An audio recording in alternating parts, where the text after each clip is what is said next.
7 লক্ষ টাকা খরচ করলে একটা হজ হবে, হজটা কবুল হলে সওয়াবের ভান্ডার হবে।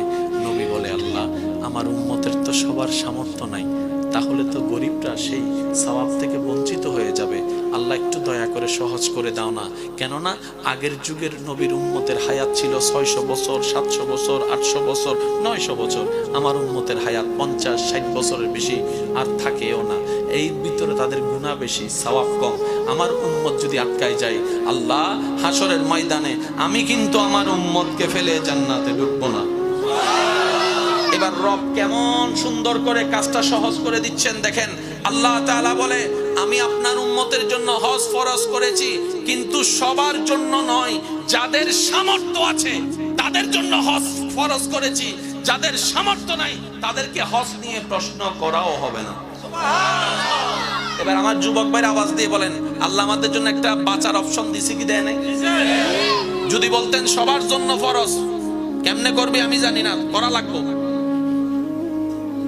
শেষ, তাহলে ইসলাম কঠিন হয়ে যেত। এখন আল্লাহ কি করলেন? সহজ করে দিয়েছে। তাহলে গুনাহ মাফের সুযোগ হয়েছে কি হয় নাই? তো নবী বলে, আল্লাহ তুমি দয়া করে মাফে না করে দিয়েছো, তুমি তো সওয়াব দিতে তোমার ভান্ডারে কমতি নাই, একটু দয়া করো না যেন আমার বান্দা, আমার উম্মতেরা সওয়াবটা পেয়ে যায়। রব বলে যে আপনার উম্মতকে বলবেন মায়ার নজরে মা বাবার চেহারার দিকে তাকাতে, চেহারার দিকে তাকালে আমি আল্লাহ মকবুল হজের সওয়াব লিখে দিব। 7 লাখ টাকা বাঁচাই দিছে। কার চেহারা? একটু সবাই মিলে বলেন, কার চেহারা? এবার আপনার মা বাবার সাথে আপনার ডেলি কয়বার দেখা হয়? নিজের প্রশ্ন নিজেকে করেন। যদি ডেলি 5 বার দেখা হয়, সুবহানাল্লাহ বলবেন না? তো সেজন্য আমার যুবক ভাইদেরকে আমি একটা পরামর্শ দিব, আল্লাহ গ্রহণ করেন।